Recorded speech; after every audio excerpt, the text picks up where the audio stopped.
नमस्कार स्टूडेंट, कैसे हैं आप लोग। तो आज हम शुरू करने जा रहे हैं हमारा फर्स्ट वीडियो लेक्चर रीजनिंग का, जो है ब्लड रिलेशन। तो आज हम ब्लड रिलेशन के अंदर देखेंगे कि ब्लड रिलेशन के क्वेश्चन कैसे एग्ज़ाम के अंदर पूछे जाते हैं और हम उन्हें कैसे आसानी से सॉल्व कर सकते हैं। तो बिल्कुल बेसिक से चलेंगे, देखेंगे हम ब्लड रिलेशन का चैप्टर। तो शुरू करते हैं कि इस चैप्टर के अंदर हम इस चैप्टर के क्वेश्चन को आसानी से सॉल्व करने के लिए हमें कुछ इसके बेसिक्स होते हैं, उन बेसिक्स को जानना बहुत ज़रूरी है।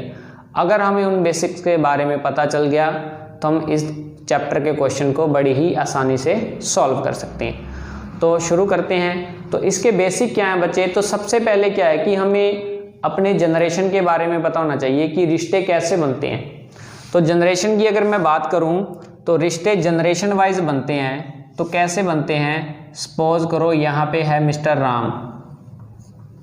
अगर मैं बात करूँ मिस्टर राम, तो मिस्टर राम की जो जनरेशन है, तो मिस्टर राम की जो जनरेशन होगी उसके अंदर हमें क्या मिलेगा बच्चे, मिस्टर राम का सेम जनरेशन के अंदर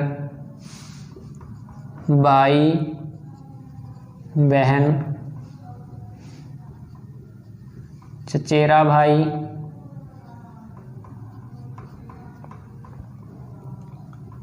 चचेरी बहन।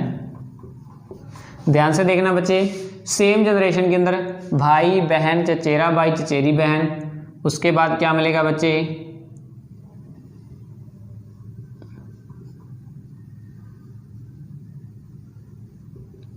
मामा का लड़का या जिसको बोलते हैं ममेरा भाई। ठीक है। उसके बाद हमें क्या मिलेगा, बुआ का लड़का,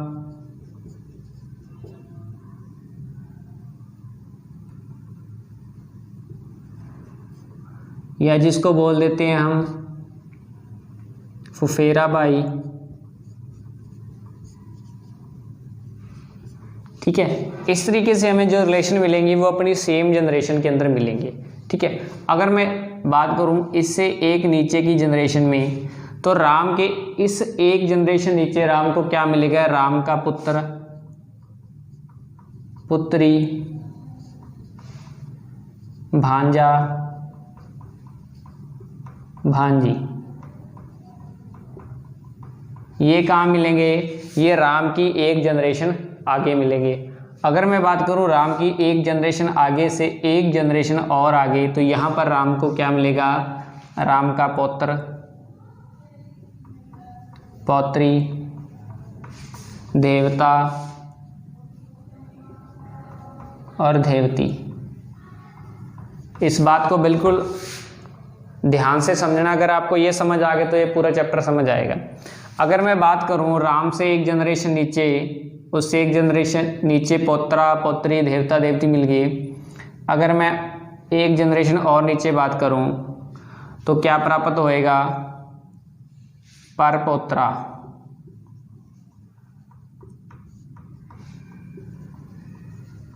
परपौत्री। ठीक है। इस तरीके से हमें रिलेशन मिलेंगे राम के। अगर मैं राम से एक पीढ़ी ऊपर की बात करूं, एक जनरेशन ऊपर की बात करूं, तो यहाँ पे राम का क्या होएगा, माता पिता चाचा मामा मामी चाची बुआ फूफा। ठीक है। ये जो रिश्ते होंगे वो राम से एक जनरेशन ऊपर होंगे। अगर मैं बात करूं एक जनरेशन और ऊपर की बात करूं, तो यहाँ पर क्या होएगा, राम का दादा दादी नाना नानी। ठीक है। अगर मैं इससे एक जनरेशन ऊपर की बात करूं, तो जो ये रिलेशन इस राम के साथ है फोर्थ पीढ़ी का, फोर्थ जनरेशन का, वही रिलेशन राम का इसके साथ हो जाएगा। तो क्या होएगा, परदादा परदादी परनाना परनानी। ठीक है। बिल्कुल ही आसान है समझने में। अगर आपको ये सारी बातें समझ में आ गई तो आपका क्वेश्चन बिल्कुल आसानी से हो जाएगा। जनरेशन वाइज चलना है, पीढ़ी दर पीढ़ी चलेंगे। राम, राम के बाद राम का पुत्र, राम के पुत्र के बाद राम का पोत्रा, उसके बाद राम का परपोत्रा, राम से ऊपर राम के माता पिता, उसके बाद राम के दादा दादी, उसके बाद राम के परदादा परदादी, परनाना परनानी। इस तरीके से अगर आपको ये बात समझ में आ गई तो आपका इस चार्ट को ध्यान में रखते हुए क्वेश्चन करना, कभी भी क्वेश्चन गलत नहीं होगा। तो आज अपन शुरू करते हैं हमारा पहला क्वेश्चन कि कैसे एग्ज़ाम के अंदर क्वेश्चन पूछे जाते हैं।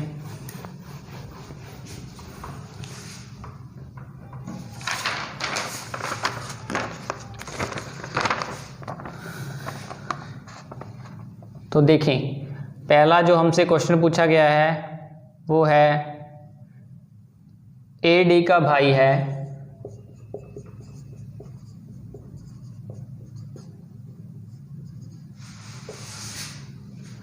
डी बी का पिता है,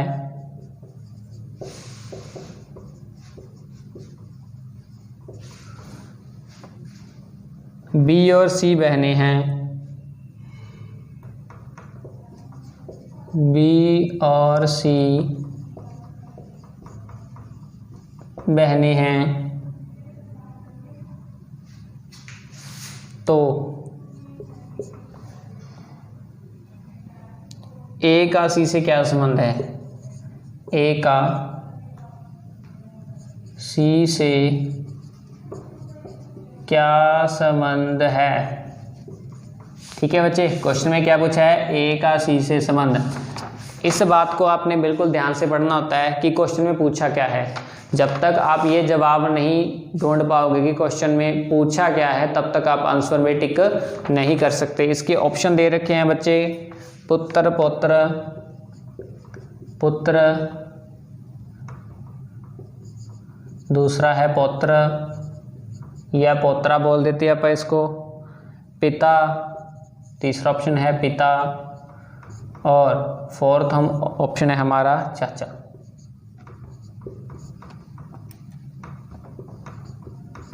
ठीक है बच्चे, जो हमने इससे पहले चार्ट देखा था बिल्कुल उसी चार्ट को फॉलो करते हुए हम क्वेश्चन करेंगे। आप उस चार्ट को बिल्कुल ध्यान से देखना है, ठीक है, और अपनी नोटबुक के अंदर नोट कर लेना है, उसको बना लेना है वैसे का वैसे। तो इस क्वेश्चन थोड़ा सा आपको टिपिकल लगेगा कि ये क्वेश्चन इतना बड़ा है, लेकिन क्वेश्चन करने का एक तरीका होता है बच्चे। एक क्वेश्चन को ना टुकड़ों में बांट लो। तो ए डी का भाई है, यहाँ पे एक टुकड़ा इसको बना लो, छोटे छोटे टुकड़ों में काटना है। ए डी का भाई है, ये एक स्टेटमेंट कंप्लीट हो गई। उसके बाद डी बी का पिता है, यहाँ भी एक स्टेटमेंट कंप्लीट होगी, ये फर्स्ट होगी, ये सेकंड होगी। बी और सी बहनें हैं, एक ये स्टेटमेंट कंप्लीट होगी। ए डी का भाई है, एक स्टेटमेंट, डी बी का पिता है, दूसरी स्टेटमेंट, सी और ई, बी और सी बहनें हैं, ये होगी तीसरी स्टेटमेंट। तो पूछा क्या है? ए का सी से क्या संबंध है? सबसे पहले हम इस बारे में बात कर लेते हैं, ये कैसे आएगा। तो आपसे क्या पूछा है? ए और सी का रिलेशन पूछा क्या है? पहली एरो, एरो नंबर 1, ए का सी से क्या संबंध है? इसमें का लग गया, ध्यान रख लेना, जहाँ का लगा होएगा का, इसको बहुत ही इंपॉर्टेंट है। बहुत सारे बच्चे सारा क्वेश्चन सही निकाल लेते हैं, लेकिन आंसर आते आते बिल्कुल गलत टिक कर देते हैं।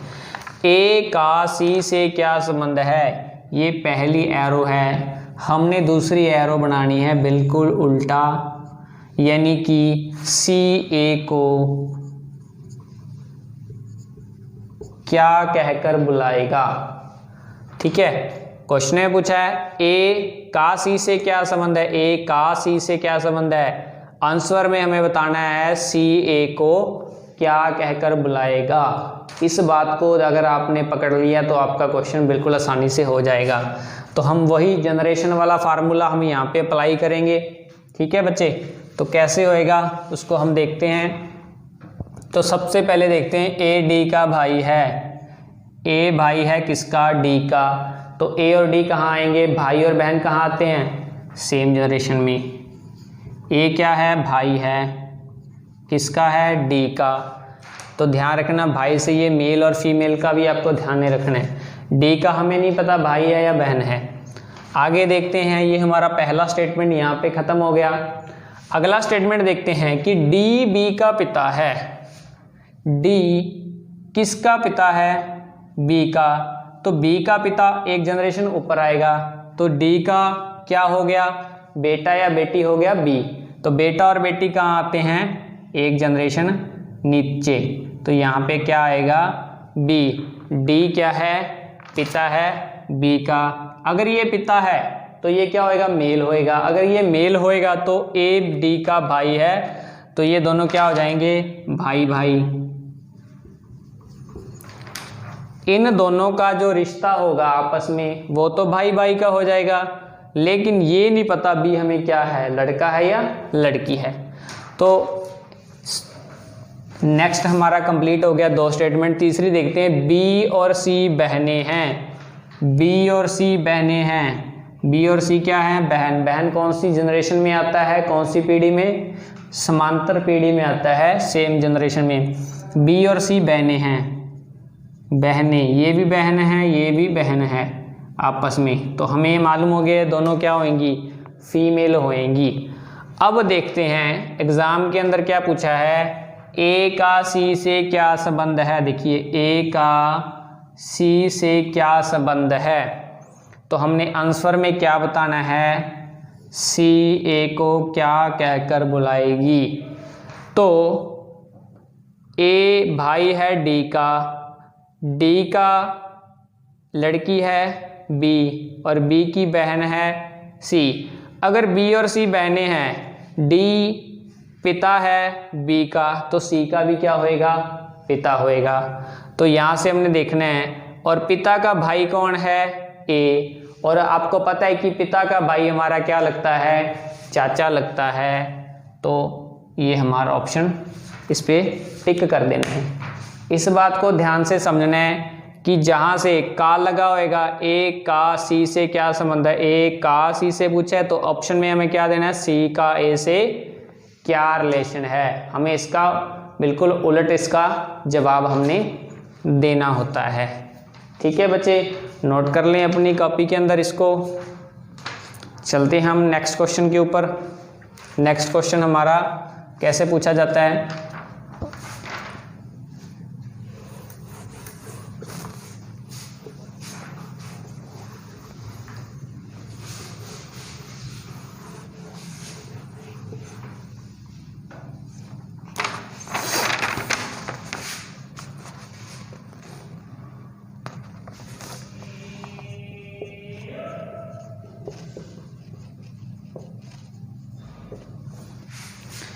ए सी का पिता है और डी बी का बेटा है।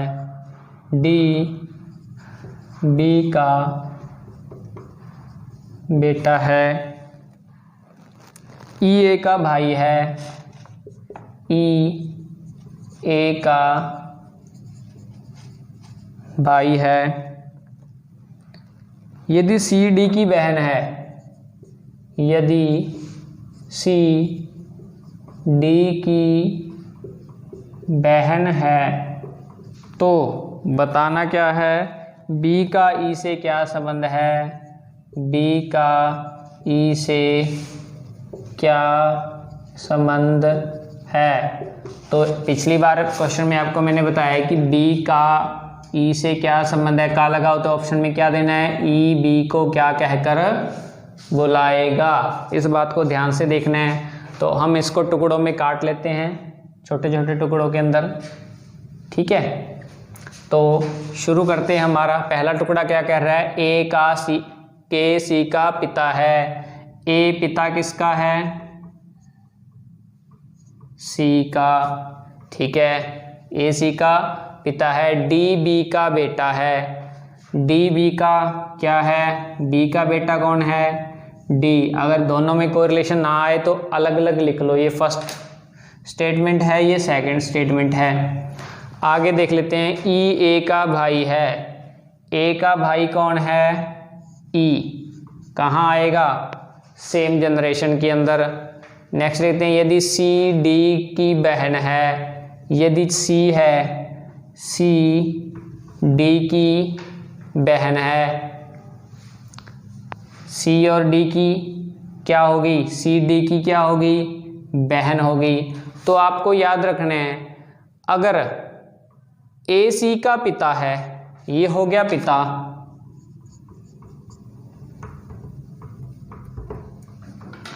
ठीक है। ए क्या है, सी का पिता, और डी क्या है, बी का बेटा। सी और डी क्या है, सी डी की क्या है, बहन होगी। अगर ये पिता है तो डी किसका बेटा या बेटी होएगी, बी की होएगी। तो अगर सी डी की बहन है, सी का पिता ए है, तो बहन का पिता भी तो डी का पिता भी तो ए होएगा ना। सी अगर बहन है डी की, तो बहन का पिता भी तो पिता ही होता है। तो अगर ए सी का पिता है तो बी डी की क्या होएगी, माता होएगी। ठीक है बच्चे।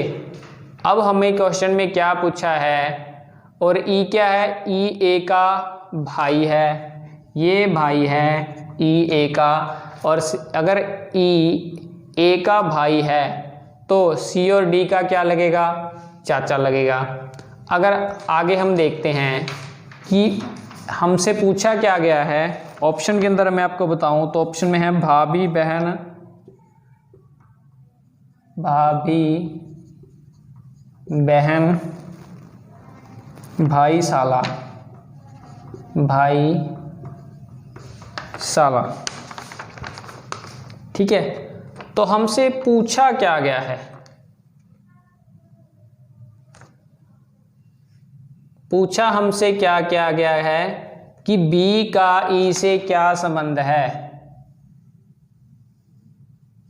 बी का ई से क्या संबंध है, यानी ई बी को क्या कहकर बुलाएगा। ई है भाई ए का, ए की पत्नी है बी, तो ई की बी क्या लगेगी, भाभी लगेगी। ठीक है बच्चे, यहाँ तक समझ में आया। तो इस तरीके से हमें एग्ज़ाम के अंदर क्वेश्चन पूछे जाते हैं, तो इस तरीके से हमें क्वेश्चन को सॉल्व कर लेते हैं। तो नेक्स्ट वीडियो लेक्चर के अंदर हम देखेंगे नेक्स्ट टाइप के क्वेश्चन कैसे पूछे जाते हैं। तो आज के लिए इतना ही, नमस्कार।